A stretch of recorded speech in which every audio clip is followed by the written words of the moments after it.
vamos a decir al Señor, dile. Ya no vivo yo, mas Cristo vive en mí. Su amor me rescató, en Cristo salvo soy. Crucificado estoy, junto a mi Señor, viviendo en la fe del Hijo de Dios. Y no me olvido. Vamos a abrir nuestra Biblia, por favor, en el Evangelio de Lucas. Lucas, capítulo 23,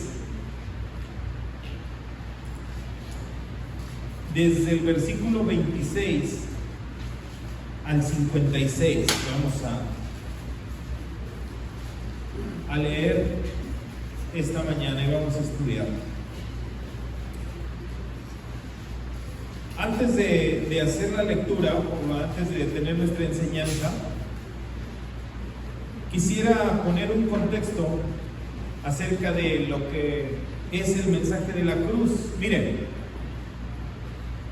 durante el paso de la historia, no ha habido otro objeto que sea tan distorsionado y mal interpretado como la cruz de Jesús. El mensaje de la cruz es un mensaje muy especial que nosotros debemos de identificar. Para los judíos, la cruz significaba una piedra de tropiezo en sus vidas. Era como una derrota, era como un motivo de vergüenza, ¿sí?, de castigo.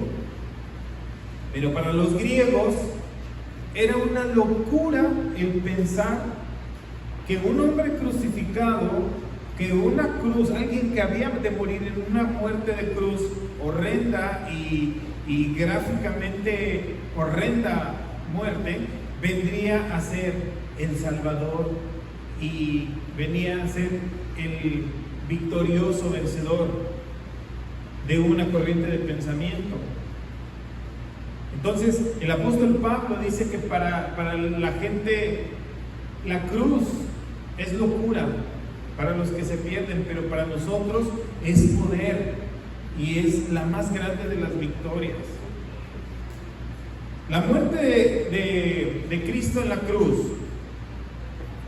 es de alguna manera celebrada a nivel mundial en muchas partes del planeta, de nuestro mundo. Se hacen manifestaciones, se hacen eventos que con tanto escarnio y con tanta manifestación de violencia de lo que fue la reproducción de la pasión y muerte de nuestro Señor Jesucristo, la gente durante este periodo de Semana Santa como que se compunge y tiene un sentimiento de culpa y está como más sensible a todas las cosas que son religiosas, ¿sí? Pero se queda tristemente nada más en eso, en una tristeza o por otro lado, pues esto que vemos en la televisión de Iztapalapa y las procesiones y toda la celebración que se sigue durante la Semana Santa, se queda también solamente en espectáculo y en atracciones en ciertos lugares religiosos, como turismo religioso. Pero la cruz del Calvario es mucho más que eso. Hoy en estos días muchas personas se compran una crucecita de madera o se la ponen en el cuello, y otros todavía un poco más extremos cargan cruces de madera pensando que eso va a contribuir a la expiación de su pecado, de su perdón. O sea, esto totalmente es contrario a lo que el Evangelio dice, ¿verdad? Que solamente la sangre de Cristo es lo que nos puede limpiar y perdonar. Entonces, en esta distorsión, en en este despropósito en el cual se ha tomado la señal de la cruz, pues es importante que vayamos a la palabra de Dios y que estudiemos cómo fue y cuál es el contexto y qué significa para cada uno de nosotros la cruz. Escuchen, estoy seguro de que si nosotros entendemos claramente lo que significa la cruz del Calvario, para nosotros los cristianos debe de ser una imagen que nos lleve a pensar en el sacrificio y en la obra de Cristo. Jesús en ningún momento perdió de vista el significado de la cruz. Esa era su misión. Él sabía, él estaba entendido que tendría que sufrir, padecer, morir y resucitar. Morir en una cruz. ¿Sí? Pero nosotros también tenemos que entender y comprender y eso nos debe de afirmar que su obra de Cristo en la cruz nos da a nosotros la firmeza de nuestra fe.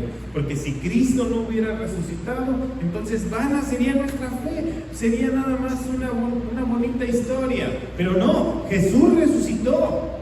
Y si Jesús resucitó, nosotros juntamente resucitaremos con Cristo. Entonces, eso nos da la certeza de nuestra fe, la convicción de nuestra fe, y de esa misma manera nos da la esperanza de la vida eterna. Esto nos debe, cuando digo la esperanza de la vida eterna, nos debe de llevar a pensar que con Cristo estamos juntamente crucificados, que ya no vivo yo, sino vive Cristo en mí, y que estaremos un día en su presencia, a pesar de tu enfermedad, a pesar de tu dolor, a pesar de tu crisis económica, a pesar de tu soledad, etcétera, etcétera, etcétera. Finalmente estaremos con Él a su lado. ¿Cuántos tienen esa esperanza? Amén. Bien, gloria a Dios. Entonces vamos a ver el mapa de nuestro mensaje. Vamos a ver 2 puntos en esta mañana. 2 puntos. La historia, que todo cambió. Nosotros estamos seguros de que la muerte de Cristo ha cambiado todo en nuestra vida. Su sacrificio cambió todas las cosas. Y si eso no ha sucedido aún en tu vida, ten la certeza y la seguridad de que si tú confías en el sacrificio, obra y muerte de Cristo, todas las cosas van a cambiar para ti. Todas las cosas. La cruz, ese símbolo, ese objeto que fue el que cambió toda la perspectiva de la humanidad. Si Cristo no hubiera ido a la cruz, si Cristo no hubiera resucitado, entonces aún seguiríamos en nuestros pecados y en nuestros delitos. Punto número 2, esto es una realidad, no es una bonita historia. Hay sus referentes históricos, ¿sí? Hay su historia a través de la historia universal, que este es un hecho real, ¿sí? Y ha causado reacciones y contrastes. Yo me di a la tarea de preguntarle a la gente durante esta semana y preguntarles, ¿qué piensas tú al ver la cruz? ¿Qué ves cuando ves la cruz? Vas a una ciudad, vas a un pueblito, y a lo alto de los edificios sobresale ¿qué? Una cruz. ¿Y qué hay ahí? Una iglesia. Vas en la carretera y hay un símbolo de una cruz. ¿Qué te dice? Que ahí se murió alguien. No, también, o sea, te anuncia que ahí hay algo religioso, ¿no? En Estados Unidos también ponen así anuncios de iglesia, anunciando que hay una iglesia por ahí cercana. Pero ves también a personas que traen una cruz en su cuello. ¿Y qué te hace pensar? Es que es una persona religiosa que tiene conocimiento de la fe. Pero ¿qué creen? Que hoy en día la cruz se ha devaluado muchísimo. Porque incluso la cargan los jóvenes para ponérsela al revés, como símbolo de rebeldía, la pintan en las paredes o la utilizan para hacerse objetos de adorno. O se ha usado este símbolo de la cruz a una manera mística o misticismo, como si fuera un amuleto. O sea, hay personas que cargan un crucifijo como si cargaran una pata de conejo, pensando que esa cruz los va a cuidar. Es más, una vez el pastor Chuy decía un chiste, ¿no? Y decía, mira, los católicos, dice, son más entendidos incluso que nosotros, o los demonios, dice, porque de perdida cuando se manifiesta un demonio le enseñan la cruz y se hace para atrás, pero al cristiano le enseñan la cruz y no le da miedo, no le causa ningún temor. Entonces, creo que nos falta entender la cruz, nos falta comprenderla y nos falta llevarla en nuestro corazón y en nuestra mente, no tatuado, no en un objeto colgante, ni en el coche. Nos hace falta llevar la cruz en el corazón, entender lo que significa. Entonces, vamos a ver a punto introductorio la historia que cambió todo. Vamos a Lucas, capítulo 18, Lucas 18, versículos 31 al 33.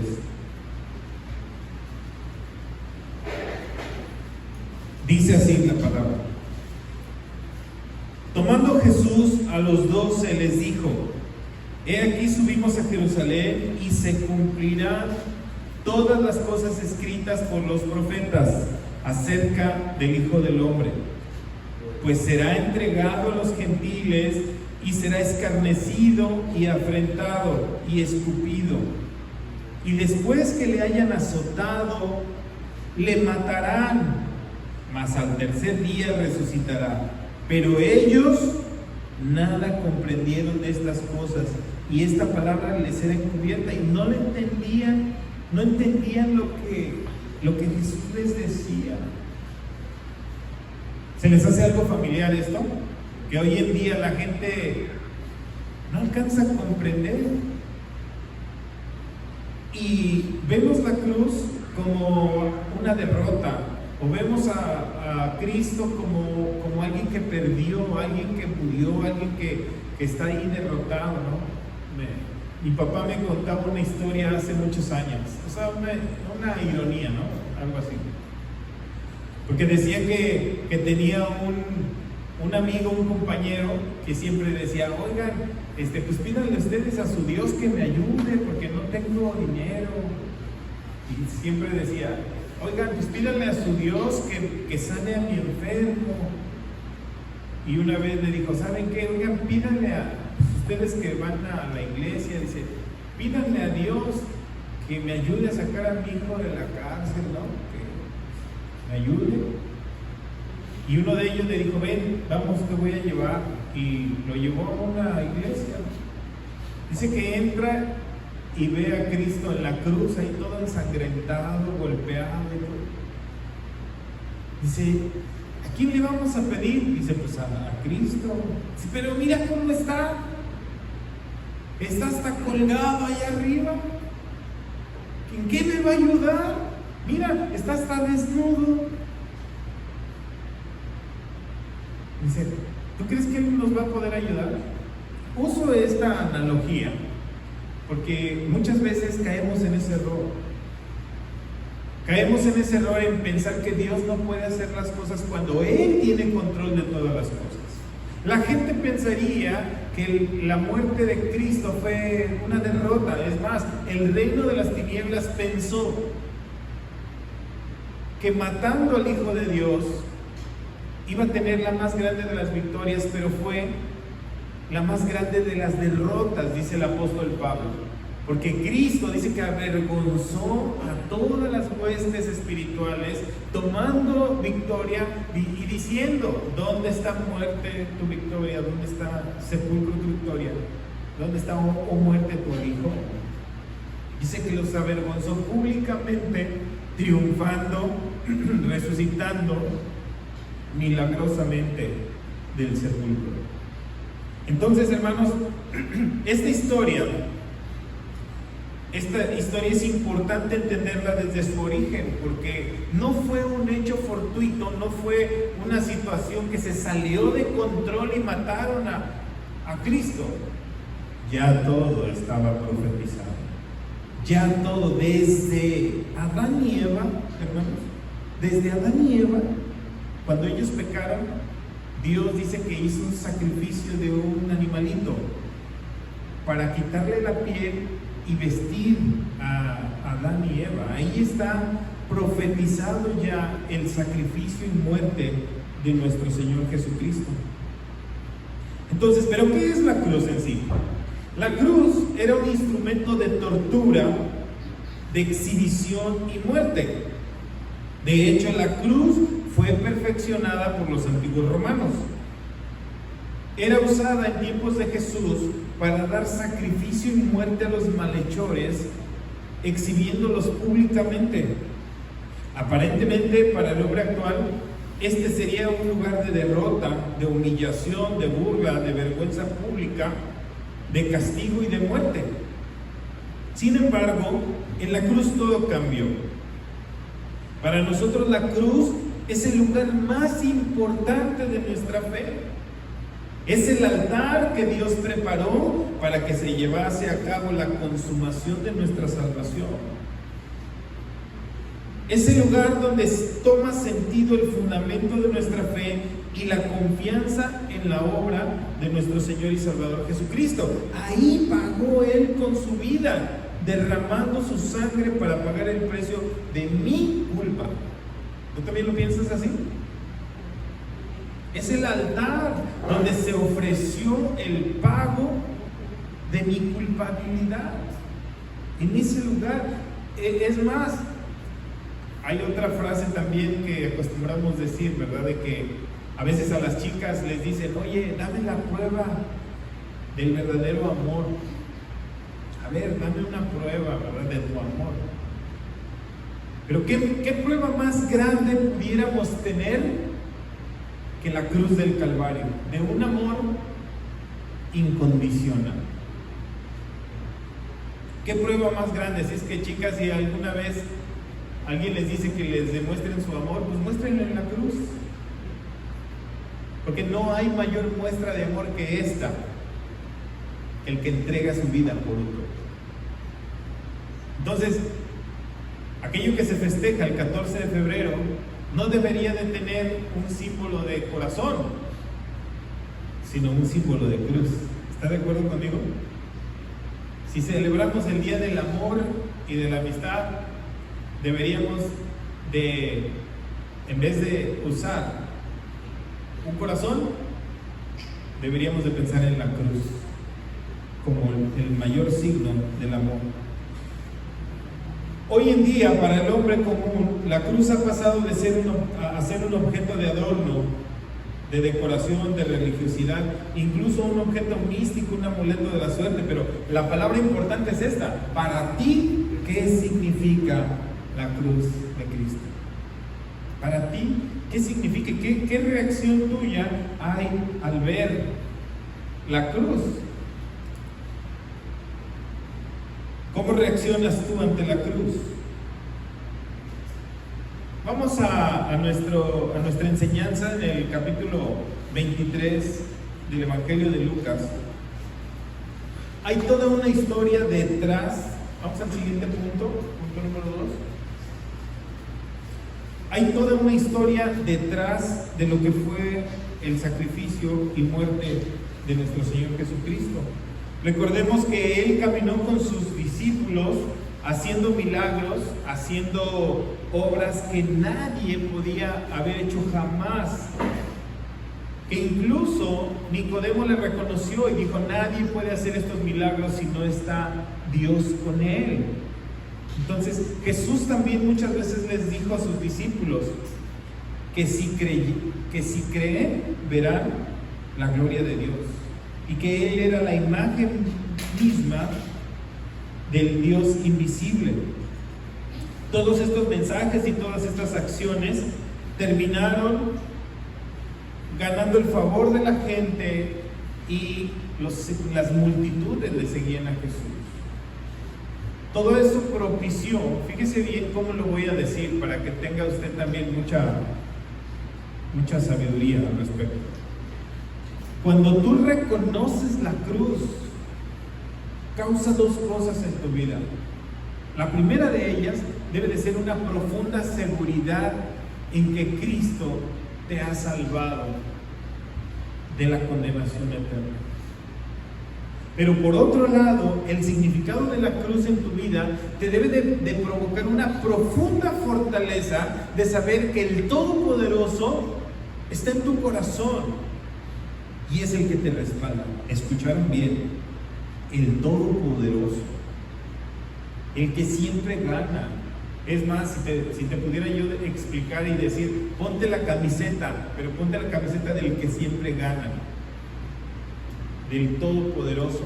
Entonces, los discípulos empezaron a caminar con él. Esto provocó celos de los religiosos, propició incomodidad para las autoridades, y ese símbolo de la cruz vino a ser la consecuencia de vivir una vida diferente en su tiempo. Él fue perseguido, fue arrestado, incluso dice la historia que él estaba en el huerto de Getsemaní, que el huerto de Getsemaní posiblemente era como el centro de operaciones de Jesús. O sea, siempre se reunía ahí con sus discípulos. Era un lugar de intimidad. Entonces, cuando él ya sabe que va a ser arrestado, se va al huerto de Getsemaní con sus discípulos y les dice, pónganse a orar porque la hora viene en que el Hijo del Hombre va a ser arrestado en lugar. Y dice que ellos estaban cansados, se quedaban dormidos, y más de una ocasión Jesús le dijo a sus discípulos, ¿no que no pueden apoyarme en oración? Y ellos se les cerraban los ojos de cansancio. Él estaba orando, dice que estaba sudando gotas de sangre.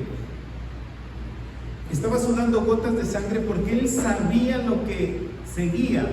Seguía una horrenda persecución, golpes, pero nada de eso le impactaba más tanto a Jesús como el hecho de saberse que el pecado de la humanidad iba a estar sobre él. Entonces, orando, Jesús le dice al Padre, Padre, si es posible, pase de mí este trago amargo, esta copa, sin que yo la beba. O sea, diciendo, si hay otra manera de salvar a la humanidad, hay que hacerlo. Pero Dios guardó silencio. Fíjate, esa parte es importante para nosotros. A veces nosotros quisiéramos que las cosas se dieran de cierta manera, pero hay veces que Dios guarda silencio. Entonces ahí es donde tú y yo tenemos que tener la certeza de decir, Señor, sea hecha tu voluntad y no la mía. Tu voluntad es perfecta. Entonces, como cantamos en el canto ahorita, ¿verdad? Bástate en mi gracia. Jesús fue obediente hasta la cruz, hasta la muerte de cruz. Entonces, anteriormente a este punto, él es arrestado, a su muerte es arrestado, golpeado y escarnecido de una manera terrible. Es más, yo creo que todos vieron la película de la pasión y muerte de Cristo, ¿verdad? Bueno, esa película, a pesar de que está fuerte, ¿sí?, en el escarnio que hicieron con él, dicen que no se compara en realidad a lo que fue el sacrificio de Cristo.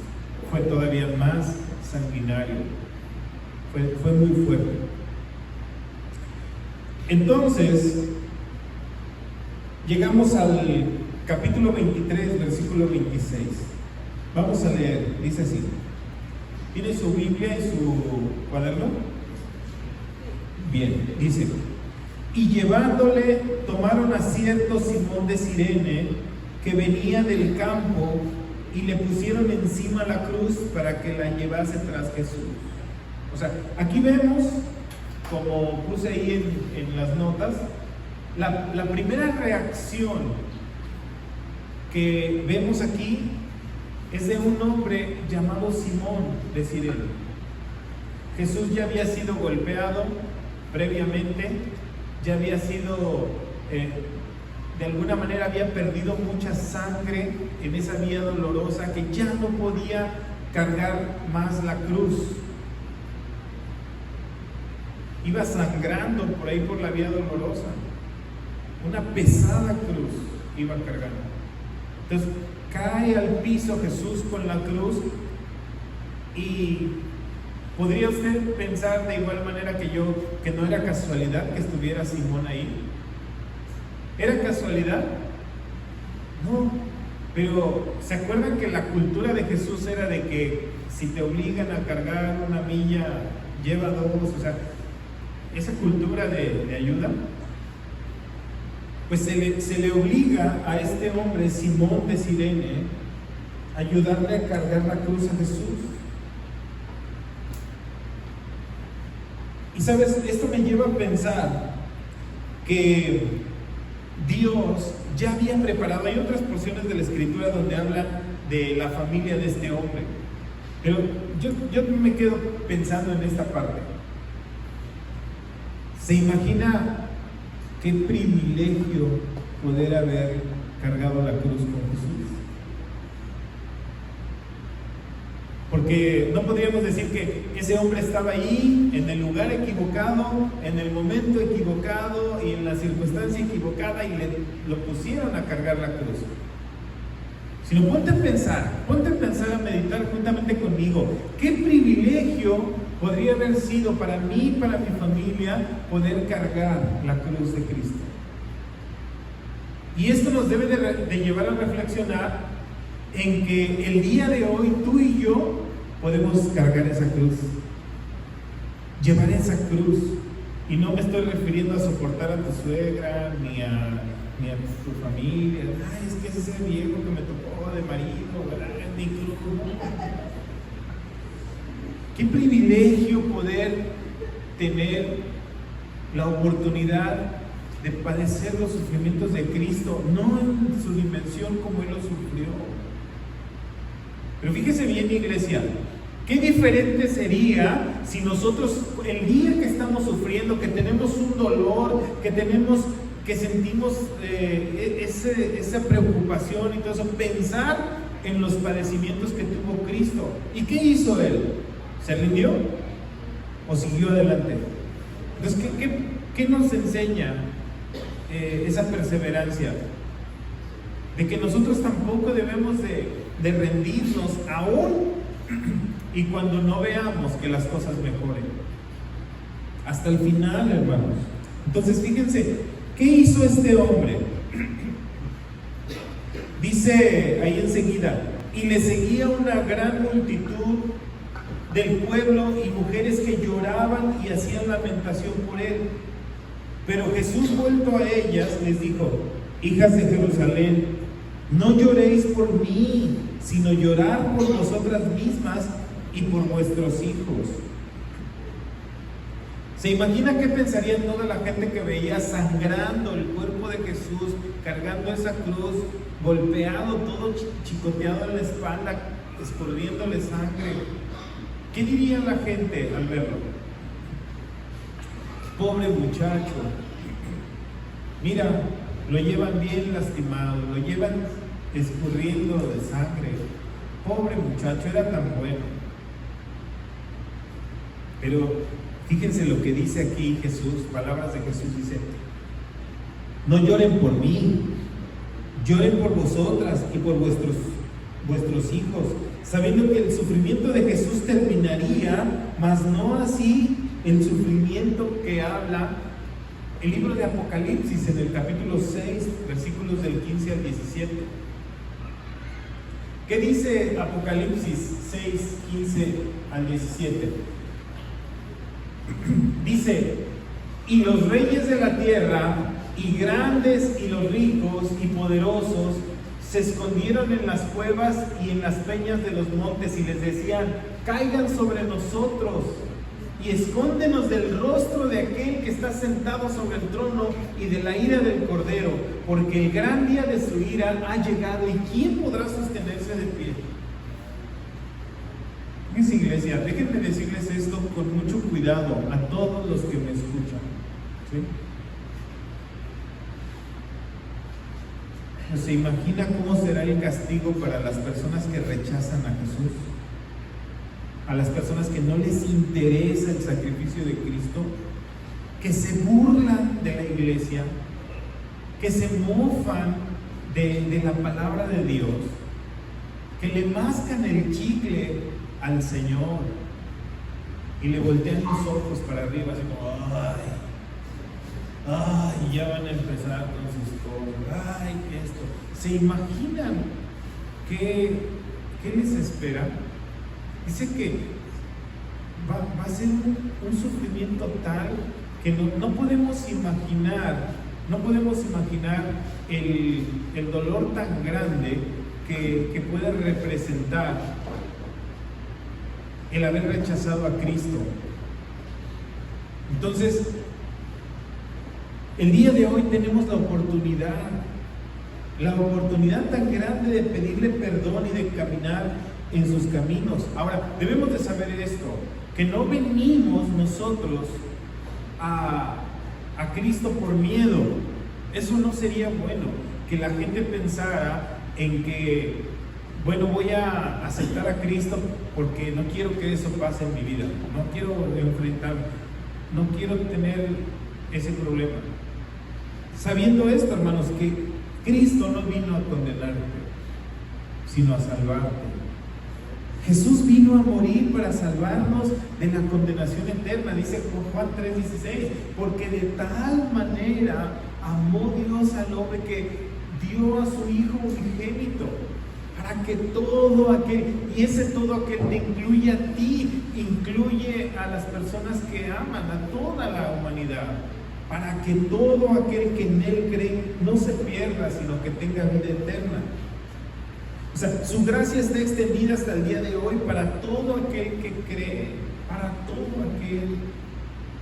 O sea, el llamado de Dios en esta mañana es para que tú creas y confíes en Él. Que puedas ver la cruz de Cristo como la más grande oportunidad. Entonces, vuelvo al texto y dice aquí que las mujeres estaban llorando al ver el sufrimiento y el escarnio con el que estaba padeciendo Cristo. Y toda la gente que pudiera ver y decir: pobrecito Jesús, ¿cuánto sufrió? Él dice: pobrecitos ustedes, pobrecita su familia, pobrecitos los hijos rebeldes, lloren por ellos, dice. Lloren por su condición. Esposas, lloren por su marido inconverso. Papás, lloren por sus hijos inconversos que rechazan a Cristo. Ese debería ser nuestro más grande dolor en la vida. Que nuestros hijos rechacen la gracia. Entonces, esa es la primera reacción de las personas. La primera reacción fue lástima, versículo 27. Segunda reacción de ahí de la enseñanza. Dice: porque he aquí vendrán días en que dirán: bienaventuradas las estériles y los vientres que no concibieron y los pechos que no criaron. Entonces comenzarán a decir a los montes: caed sobre nosotros, y a los collados cubrirnos. Porque si del árbol verde hacen estas cosas, en el seco que no harán. Dice: llevaban también con él a otros dos que eran malhechores para ser muertos. Y cuando llegaron al lugar llamado de la calavera, les crucificaron allí, y a los malhechores también, uno a la derecha y otro a la izquierda. Fíjate, ¿cuál es la reacción de la gente que estaba viendo ahí todo este espectáculo. Si a Jesús era reconocido y le decían que por qué se sentaba con gente pecadora, que por qué se juntaba con los comilones, por qué se juntaba con los cobradores de impuestos. Fíjate hasta dónde llegó el punto que los soldados, dice el Evangelio, que echaban suertes, jugaban con sus ropas. O sea, nosotros vemos una imagen de Jesús con un taparrabito así, ¿verdad? Un trapito aquí que lo cubre. Pero en realidad lo dejaron desnudo.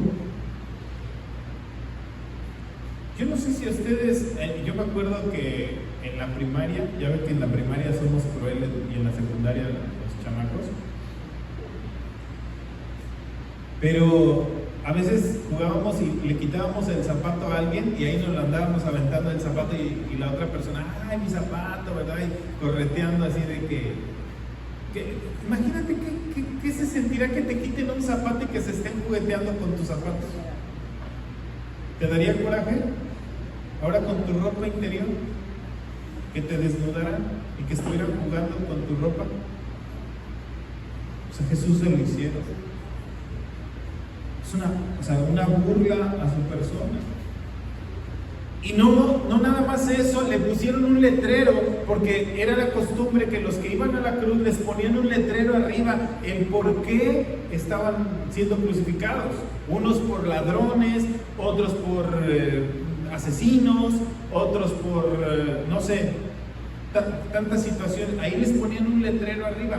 Por eso a Jesús le pusieron un letrero arriba que decía: este es el rey de los judíos. Pero no lo pusieron para identificar, sino lo pusieron para burlarse de él. Miren al rey, el rey de los judíos. Mírenlo, ¿dónde está? Desnudo, golpeado, escupido. Dice que le arrancaban las barbas con las manos. O sea, se imaginan, se traían la piel. Y le pusieron una corona de espinas. Le escurrían por su rostro, por sus mejillas, la sangre de las espinas. Entonces, burla, golpes, descalificativos, escarnios, y todavía dice ahí que llevaban a otros dos malhechores. Juntamente, ellos sí eran malhechores, y uno de ellos le dice a Jesús, haciendo ironía, dice: a ver, si tú de verdad eres el Hijo de Dios, sálvate y sálvanos también a nosotros. A ver, demuestra, o sea, haciendo una ironía de su condición. ¿Y saben qué? Tristemente, hoy en día hay muchas personas que se burlan y no le dan el respeto a las cosas de Dios. Se mofan de la vida cristiana, se mofan de los cristianos. Abren su boca con imprudencia, a juzgar a un pastor, a una iglesia, descalificando la obra de Cristo o siendo jueces. Qué terrible. Esa es la segunda reacción. Pero sabes, la palabra de Dios dice que Jesús se humilló hasta lo sumo y tomando forma de siervo. Eso se encuentra en Filipenses 2. Dice que fue a la muerte, y a la muerte de cruz. Déjame leértelo. Filipenses 2, del 5 al 11.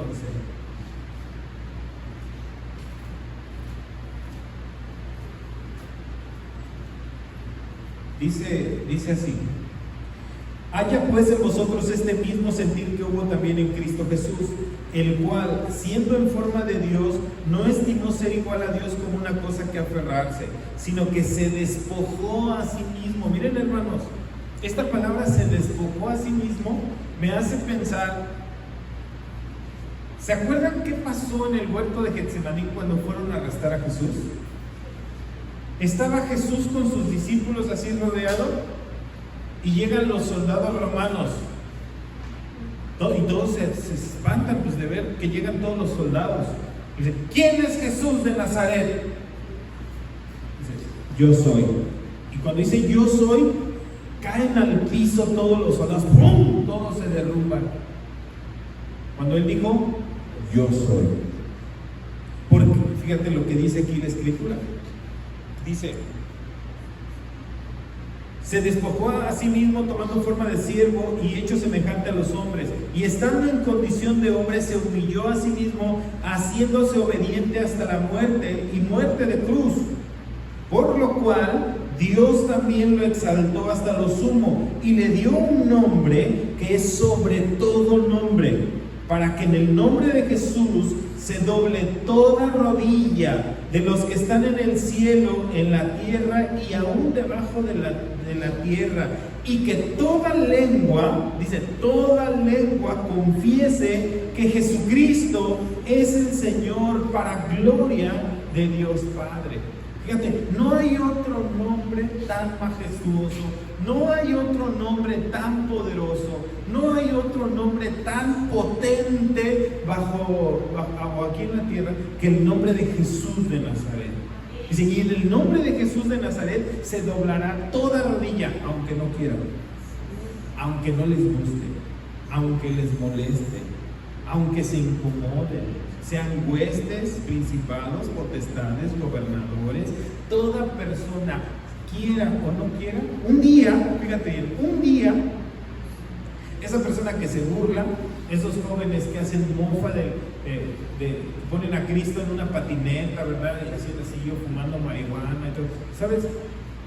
Son personas que ignoran, son ignorantes. Porque un día, ¿qué van a hacer el día que estén delante del nombre que es sobre todo nombre? ¿Qué van a decir? ¿Qué van a argumentar? No van a poder decir, es que no sabía, a mí nadie me dijo. Sino que su necio corazón, que está en tinieblas, les lleva a actuar de esa manera. Entonces, la segunda reacción que tuvo la gente ahí fueron burlas y descalificativos. Volvamos a nuestro pasaje en Lucas para seguir leyendo. Dice ahí, de veras Dios perdone y nos perdone cuando usamos su nombre innecesariamente, sin el respeto debido, o cuando las personas actúan irreverentemente delante de la cruz y delante del Señor, haciendo gala de su ignorancia. Dice el versículo 34, y Jesús decía, Padre, perdónalos, porque no saben lo que hacen. Y se repartieron entre sí sus vestidos y echaron suertes. Fíjate. Y el pueblo que estaba mirando y los gobernantes se burlaban de él, diciendo, a otro salvó, pues sálvese a sí mismo, si este es el Cristo, el escogido de Dios. Dice, los soldados también escarnecían, acercándose y presentándole vinagre y diciendo, si tú eres el rey de los judíos, sálvate a ti mismo. Había también sobre él el título escrito con letras griegas, latinas y hebreas, este es el rey de los judíos. Y uno de los malhechores que estaban colgados le injuriaba diciendo, si tú eres el Cristo, sálvate a ti mismo y sálvanos a nosotros.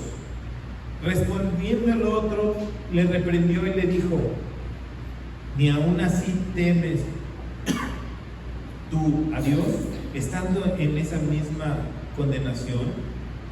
Nosotros a la verdad justamente padecemos porque recibimos nuestro merecido por nuestros hechos, mas ningún mal hizo. Fíjate nada más, ¿cuál fue la reacción de Jesús ante burla, escarnio? ¿Sabes qué? Y así deberíamos de ser nosotros. Con ese mismo amor y con esa misma pasión decir, Señor, perdónalos, perdónalos. No saben lo que hacen. Así es que la próxima vez que te ofendan, la próxima vez que ofendan el nombre del Señor, en vez de pelearnos con la gente, oremos a Dios que nos perdone, porque no conocen de su gracia, no conocen de su perdón, no conocen de su amor. Fíjense, yo sé, estoy perfectamente consciente de que hay personas cerca de ti que te han hecho la vida imposible, incluso a veces los mismos papás. Que nunca esperas que tus padres te traten así, o que te ofendan así, que te digan cosas. Bueno, ten en tu corazón, en vez de tener rencor, debes de tener esta misma actitud que tuvo Cristo. ¿Sabes? Perdónalos, Señor. No saben lo que hacen, no saben. Este hombre, fíjate, este malhechor que estaba ahí a un lado, aquí es donde están los dos extremos. Uno de ellos le decía: a ver, si tú eres el Hijo de Dios, a ver, sálvate y sálvanos de esta situación que estamos viviendo. Y el otro, más entendido, le dice: oye, ni estando en esta condición, ¿le temes a Dios? ¿Conocen personas que están en una situación muy difícil y aún así no quieren reconocer a Dios? O sea, que tú les dices: mira, ¿no te das cuenta cómo tu vida estás batallándole, cómo estás sufriendo? ¿No te has dado cuenta de todo lo que te está pasando? Y ni aún así quieres reconocer, ni aún en esa condición reconoces a Dios.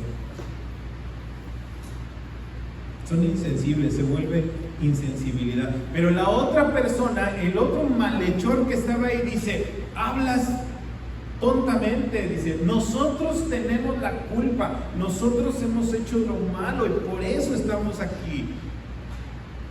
Y le voltea a ver al Señor Jesucristo y le dice: acuérdate de mí cuando vengas en tu reino. Entonces Jesús le dijo: de cierto te digo que hoy mismo estarás conmigo en el paraíso. ¿Qué le pidió este malhechor? Nada más que se acordara. Pero más allá de solamente acordarse, le dijo: esta tarde estarás juntamente conmigo en el paraíso. Y él lo creyó. Fíjate qué maravilloso. Porque la otra persona se sentía víctima. Y esa es una característica de una persona no arrepentida. Cuando una persona se siente víctima: no, es que a mí me han tratado tan mal la vida, no, es que a mí, ya ves cómo son conmigo, es que no me saludan, es que no me hablan, es que ese es un corazón no arrepentido. Mejor deberíamos de pensar: es que yo no saludo, es que yo no soy amable, es que yo no soy atento, es que yo no me acerco a las personas, es que yo tengo problemas conmigo mismo. ¿Sabes qué? Debo reconocer que yo solito me estoy haciendo un daño. ¿Sí? Cuando tú reconoces tu condición, viene el perdón para tu vida. Este hombre le dijo a Jesús, le dijo: nosotros sabemos que hemos hecho lo malo. Y le dice: acuérdate, sucedieron dos cosas importantísimas. Por favor, toma tus notas ahí en lo que dice la palabra. ¿Quién le dijo? ¿Quién lo llevó a la convicción de que era culpable? ¿Quién lo llevó a la conciencia de pecado? A ese malhechor. Y luego, ¿quién lo guió a la verdad? O sea, Señor, acuérdate de mí. Es el Espíritu Santo quien convence de pecado y nos guía a toda verdad.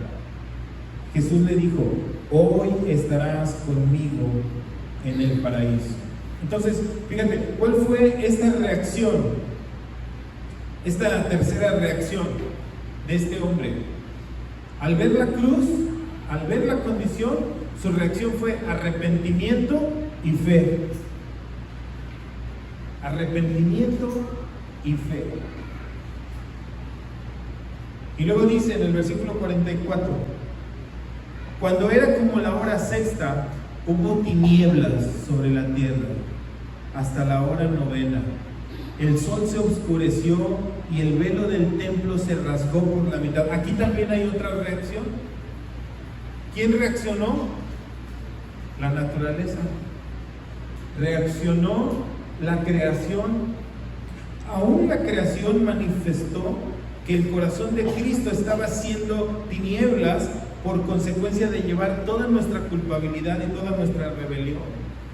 O sea, ¿se imaginan? El cielo se oscureció, un eclipse, todo en tinieblas, viento, lluvia, todo, así la creación, todo el mundo empezó a correr. Sucedió algo ahí.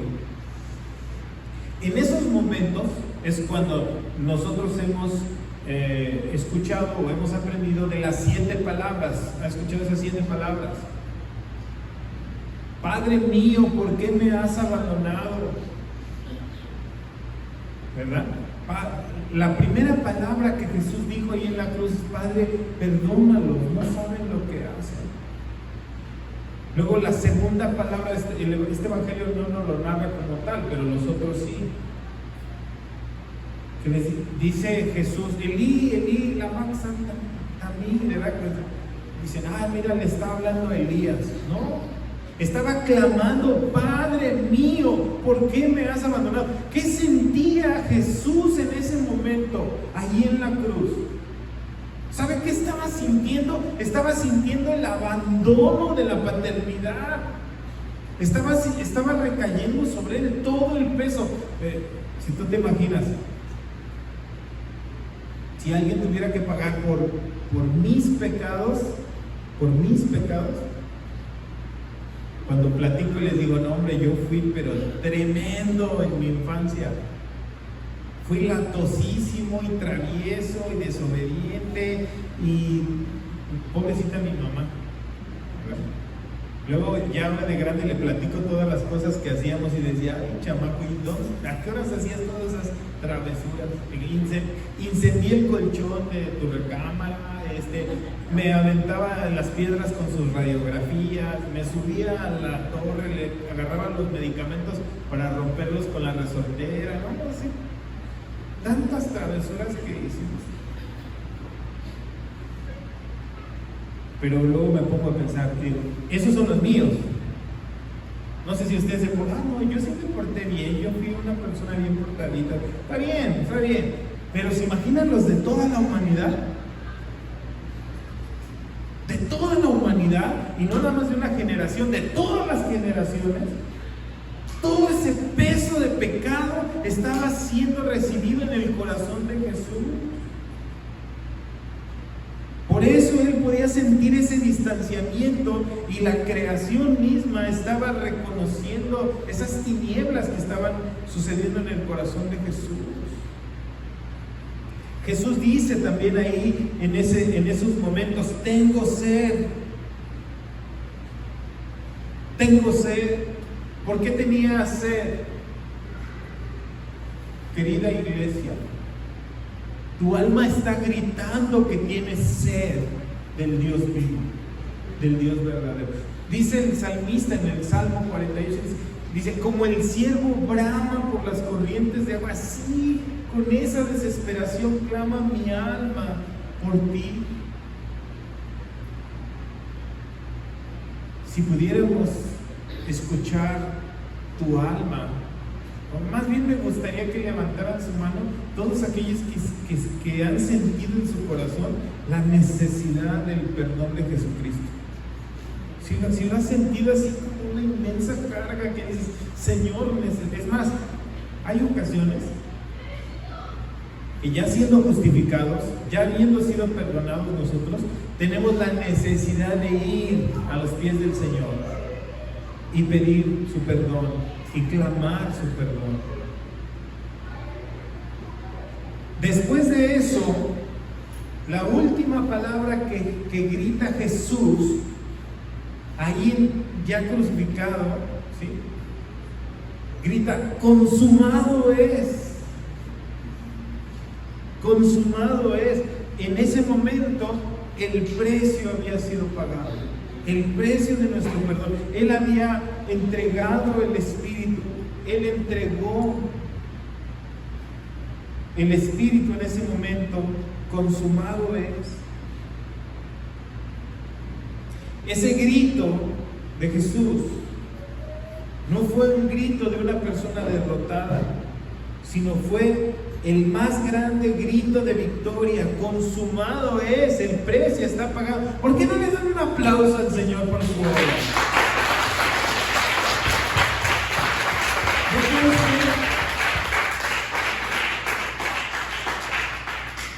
La cúspide, la culminación de su obra. A Jesús no lo mataron. Jesús entregó su vida voluntariamente. Él dijo estas palabras: no me quitan la vida. Y Jesús dijo en Juan 10: el buen pastor su vida da por las ovejas. Nadie se la quita. Él la puso voluntariamente en la cruz, por amor. Entonces fíjate, cuando hay esta reacción de la creación, dice la palabra: los cielos cuentan la gloria de Dios, el firmamento anuncia la obra de sus manos. Todo anuncia nuestra redención, todo anuncia su grandeza, todo anuncia su señorío. No puede ser posible que solamente el hombre sea insensible ante tanta manifestación de amor, de poder y de gracia. Tal vez tú no lo has pensado, pero la ropa que traes puesta es gracia. El que tú puedas caminar, el que tú puedas estar aquí libremente es gracia. Es gracia abundante. Los que ya desayunaron, gracia abundante, ¿sí? El que tengas tus hijos es un regalo de Dios. El que hayas terminado tus estudios es una gracia de Dios. Es un milagro que debes de agradecer. Si traes un cochecito del año que sea, es la gracia de Dios. Si tienes la bendición de ser mamá y haber tenido un bebé en tu vientre, eres bienaventurada. Si tienes una familia, tenemos todo que agradecerle a Dios. Lo contrario sería ingratitud. Pero la obra que más debemos de agradecer al Señor es su sacrificio, su muerte en la cruz. Entonces fíjate, aquí hay otra reacción. Dice versículo 47: cuando el centurión vio lo que había acontecido, dio gloria a Dios diciendo: verdaderamente este hombre era justo. Fíjate nada más su reacción. Es más, dijo una frase, una media verdad, ¿verdad? Porque él dijo: este era el Hijo de Dios. No era, es. Y sigue siendo hasta el día de hoy. Es el Hijo de Dios. Desafortunadamente se dio cuenta cuando ya habían hecho la obra de llevarle la cruz. ¿Se acuerdan? ¿Puede ver usted juntamente conmigo esa multitud diciéndole a Pilato: ¿a quién quieren que suelte? ¿A Barrabás, el ladrón asesino, o a Jesús de Nazaret? ¿A quién quieren que suelte? ¡A Barrabás! ¡A Barrabás! ¡A Barrabás! ¿Quién estaba gritando todo eso? ¿La multitud? Ahora sí que yo no fui, yo no dije, éramos tú y yo que elegíamos a Barrabás en vez de Jesús. ¿Por qué? Porque hoy en día también seguimos eligiendo a Barrabás. Cuando no obedecemos, cuando no queremos nada con Dios, cuando cerramos nuestro corazón a la voluntad de Dios, decimos: prefiero a Barrabás y no a Jesús. Entonces, la multitud pudo ver que verdaderamente habían crucificado al Hijo de Dios. Versículo 48. Y toda la multitud de los que estaban presentes en este espectáculo, viendo lo que había acontecido, se volvían golpeándose el pecho diciendo: por nosotros lo hicimos, nosotros tuvimos. Y ¿sabes? Híjole, eso Eso nos debe de compungir a nosotros también. Y aún vemos gente que se da golpes de pecho, ¿verdad? Diciendo, híjole, por mi culpa, por mi grande culpa. Pero no son golpes de pecho. Es un entendimiento bien claro cuando no aceptamos a Jesús y lo rechazamos, la multitud. Y luego aquí hay otro grupo de personas, mira, versículo 49. Pero todos sus conocidos y las mujeres que le habían seguido desde Galilea estaban desde lejos mirando estas cosas. A ver, toda la multitud, ¿qué hacían? De lejitos. Fíjate, esto me lleva a pensar en la vida servicial dentro de la iglesia. Fíjese bien, levante su cara a todos. Jesús murió por ti. Y si Él te pide que tú lo sigas y lo sirvas, ¿por qué le sirves de lejitos? Yo nada más los domingos. Nada más, puedo nada más hacer de lejos. Así. O sea, no.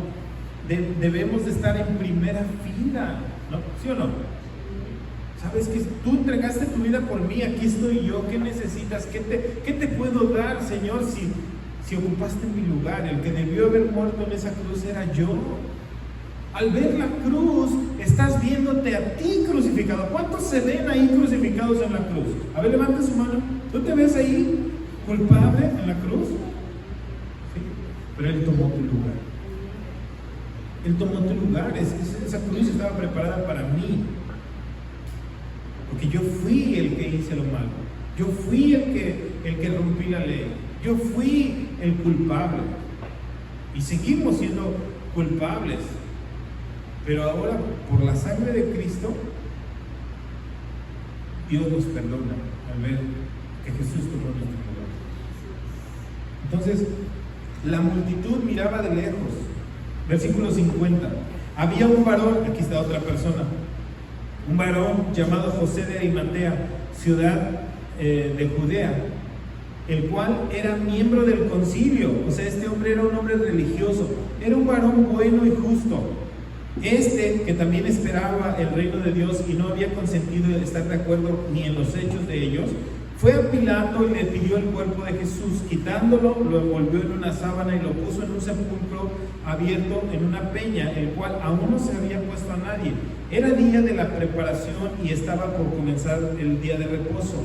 Y las mujeres que habían venido con él desde Galilea siguieron y también fueron al sepulcro, y como donde fue puesto su cuerpo. Y vueltas prepararon especies aromáticas y ungüentos y descansaron el día de reposo conforme al mandamiento. ¿Qué pasó? ¿Qué reacción tuvo este hombre? Fíjense, nosotros si no conocemos el contexto cultural, pues no entendemos. Pero una persona que estaba en el sacerdocio no podía tocar un muerto, no podía tocar un cadáver porque se contaminaba y ya no podía servir. Entonces, era una persona de respeto, era una persona de miembro del concilio, era un religioso como Nicodemo. Fíjense, esto me hace pensar en Nicodemo también. ¿Qué le importó a José de Arimatea ir a tocar a Jesús? ¿Qué le implicaba? Que ya no podía ser sacerdote. ¿Le importó eso? No me importa. Yo voy y sirvo a Jesús. A Nicodemo, ¿qué le implicaba ir a preguntarle a Jesús? Por eso fue de noche y encubierto, pero él fue y dijo, no me puedo quedar así. Lo iban a destituir de su grupo de ellos por ir a buscar a Jesús. ¿Le importó? No le importó. Entonces, fíjate, ¿cómo reaccionó el centurión? Reconoció. ¿Cómo reaccionó la multitud? Dándose golpes de pecho. ¿Cómo reaccionaron los conocidos? Pues nomás mirando de lejitos. ¿Cómo reaccionó José de Arimatea? No le importó, él fue y prefirió a Cristo. Y termino con esto. ¿Tú cómo reaccionas ante la cruz? En Primera de Juan, capítulo 5, versículo 12, dice así: el que tiene al Hijo, tiene la vida. El que no tiene al Hijo, no tiene la vida. ¿Te ves tú identificado en la cruz con Jesús? ¿Lo reconoces a Él como el Hijo de Dios? ¿Confías en Él? Entonces, ¿cómo reaccionas tú ante esta realidad? ¿Cómo reaccionas? ¿Cuál es tu reacción? Quiero concluir el mensaje haciendo una revisión de cada una de las reacciones de las personas que mencionó este pasaje. El significado de la cruz, el mensaje que nos da la cruz, debe de ser algo muy valioso para nosotros. Para nosotros los cristianos debe de ser algo determinante que nos identifique y que podamos nosotros responder ante ese mensaje. La primera reacción, si no conocemos a Jesús, puede ser tener lástima. Y es bien triste porque a veces hay personas que dicen: ¿cómo le voy a hacer caso a ese pastorcillo? ¿Cómo le voy a hacer caso si no tienen estudios? Y la iglesia generalmente pues es pura gente sin escuela. Nosotros somos médicos, ingenieros, arquitectos, somos profesionistas, pensantes. Pues déjame decirte esto, que la Biblia dice que lo necio escogió Dios, lo que no es, para avergonzar a los sabios, a los entendidos, para avergonzarlos. Dios nos ha dado palabra a nosotros los pastorcillos, ¿sí? Palabra que no es de nosotros, que es palabra de Dios, porque está aquí escrita. Y la palabra de Dios dice que Dios hace sabio al sencillo. Cuando la gente piense: pobrecitos cristianos, pobrecitos, no sabe lo que está diciendo. Las mismas palabras de Jesús fueron: pobrecitos aquellos que no aceptan en su corazón el amor de Dios. Pobrecitos aquellos que no tienen el Hijo.